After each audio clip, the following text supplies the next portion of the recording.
നമസ്കാരം. പ്രധാനമന്ത്രി നരേന്ദ്രമോദിയുടെ നേതൃത്വത്തിൽ ഭാരതം ഇന്ന് മറ്റെല്ലാ രാജ്യക്കാരെയും കടത്തിവെട്ടിക്കൊണ്ടിരിക്കുകയാണ്.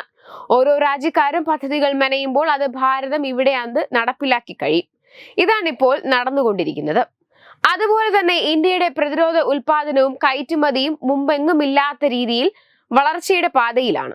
രാജ്യത്തിന്റെ പ്രതിരോധ ആവശ്യകതയുടെ 65% ഇന്ത്യ ഇന്ന് സ്വയം നിർമ്മിക്കുന്നു. കൂടാതെ ഇന്ത്യൻ പ്രതിരോധ ഉൽപ്പന്നങ്ങൾ നിരവധി രാജ്യങ്ങളിലേക്ക് കയറ്റുമതി ചെയ്യുകയും ചെയ്യുന്നു. മേക്ക് ഇൻ ഇന്ത്യ പദ്ധതി നിലവിൽ വന്നതിനു ശേഷം ഇന്ത്യയുടെ പ്രതിരോധ ഉൽപാദനം അസാധാരണമായ വേഗതയിലാണെന്നാണ് റിപ്പോർട്ടുകൾ സൂചിപ്പിക്കുന്നത്. അത്തരത്തിൽ ഇന്ത്യയുടെ പ്രതിരോധ ഉപകരണങ്ങളുടെ ഉൽപാദനത്തിൽ വ്യത്യസ്തമായി മാറിയിരിക്കുകയാണ് ബീഹാറിൽ നിന്നുള്ള സൈനിക ബൂട്ടുകൾ. ഈ മെയ്ഡ് ഇൻ ബീഹാർ ബൂട്ടുകളാണ് റഷ്യൻ സൈന്യം പോലും ഉപയോഗിക്കുന്നത്. പ്രതിരോധ മന്ത്രാലയം അടുത്തിടെ പുറത്തിറക്കിയ ഒരു റിപ്പോർട്ട് അനുസരിച്ച് ഇന്ത്യയുടെ പ്രതിരോധ കയറ്റുമതിയിൽ റെക്കോർഡ് വർധനവാണ് രേഖപ്പെടുത്തിയിട്ടുള്ളത്. പ്രധാനമന്ത്രി നരേന്ദ്രമോദി ആരംഭിച്ച മേക്ക് ഇൻ ഇന്ത്യ സംരംഭത്തിന് കീഴിൽ ഉണ്ടായിട്ടുള്ള പുരോഗതിയാണിത്. മോദി സർക്കാരിന്റെ തുടക്കകാലത്ത് 70% പ്രതിരോധ ഉൽപ്പന്നങ്ങളും വിദേശത്ത് നിന്ന് ഇറക്കുമതി ചെയ്തിരുന്ന ഇന്ത്യ ഇന്ന് 65% പ്രതിരോധ ഉൽപ്പന്നങ്ങൾ സ്വന്തമായി നിർമ്മിക്കുകയാണ്.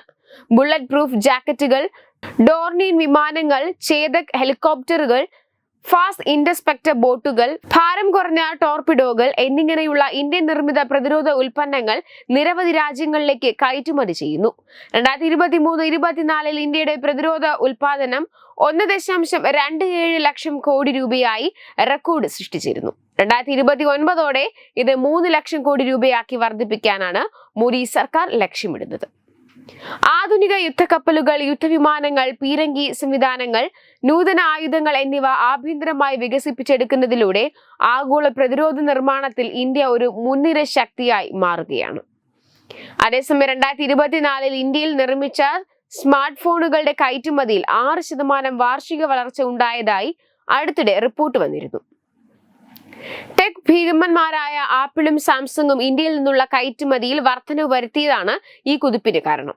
കൗണ്ടർ പോയിന്റ് റിസർച്ചിന്റെ മേക്ക് ഇൻ ഇന്ത്യ സർവീസ് പുറത്തിറക്കിയ റിപ്പോർട്ടാണ് ഇത് പറയുന്നത്. 2024 രാജ്യത്തെ സ്മാർട്ട് ഫോൺ കയറ്റുമതിയിൽ ആപ്പിളിന്റെയും സാംസങ്ങിന്റെയും സംയോജിത വിഹിതം 94%. ഇറക്കുമതി ആശ്രയിക്കുന്നത് കുറയ്ക്കുകയും ആഗോള വിതരണ ശൃംഖലയിൽ സാന്നിധ്യം ശക്തിപ്പെടുത്തുകയും ചെയ്യുക എന്ന രാജ്യത്തിന്റെ ലക്ഷ്യവുമായി പൊരുത്തപ്പെടുന്നതിനായി 2 ബ്രാൻഡുകളും ഇന്ത്യയിൽ അവരുടെ ഉൽപാദനം ഗണ്യമായി വികസിപ്പിച്ചിട്ടുണ്ട്. ഗവൺമെന്റിന്റെ PLI അതായത് ഉൽപാദനാധിഷ്ഠിത പ്രോത്സാഹന പദ്ധതി ആഗോള നിർമ്മാതാക്കളെ രാജ്യത്ത് അവരുടെ ഉൽപാദന സൗകര്യങ്ങൾ സ്ഥാപിക്കുന്നതിനോ വികസിപ്പിക്കുന്നതിനോ പ്രോത്സാഹിപ്പിച്ചിട്ടുണ്ട്. ഇതെല്ലാം പ്രാദേശിക ഉൽപാദനം വർദ്ധിപ്പിക്കുന്നതിന് കാരണമായി. വെബ് ഡെസ്ക് തത്തുമൈ news. Branding partner Edubix online executive education. Focus physiotherapy centre പട്ടം.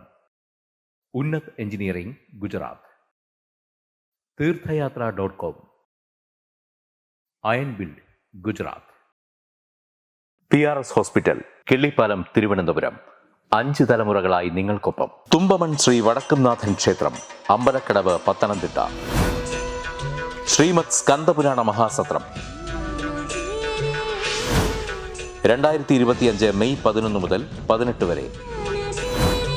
ബ്രഹ്മശ്രീ മുംബൈ ചന്ദ്രശേഖര ശർമ്മയുടെ മുഖ്യ കാർമ്മികത്വത്തിൽ മഹാഗണപതി ഹോമം, സ്കന്ദപുരാണ പാരായണം, മഹത് പ്രഭാഷണങ്ങൾ, പൂജഹോമാദികൾ, കലാസാംസ്കാരിക പരിപാടികൾ. സത്രയജ്ഞ കർമ്മങ്ങളിലേക്ക് എല്ലാ ഭക്തജനങ്ങളുടെയും സാന്നിധ്യവും സഹകരണവും സാദരം അഭ്യർത്ഥിക്കുന്നു. മഹാസത്രവേദിയിൽ മെയ് 18 പഴനി അരുൾമിക ദണ്ഡായുധപാണി സ്വാമി ദേവസ്ഥാന അർച്ചക സ്ഥാനികർ ശ്രീസെൽവ സുബ്രഹ്മണ്യ ശിവശാരിയാരുടെ മുഖ്യ കാർമ്മികത്വത്തിൽ നടക്കുന്ന അതിശ്രേഷ്ഠവും സർവൈശ്വര്യദായകവുമായ സ്കന്ദഹോമം. സ്കന്ദമഹാപുരാണ സത്രത്തിന്റെ ആദിമധ്യാന്തമുള്ള സമ്പൂർണ്ണ തത്സമയ കാഴ്ച തത്വമയി നെറ്റ്വർക്കിൽ.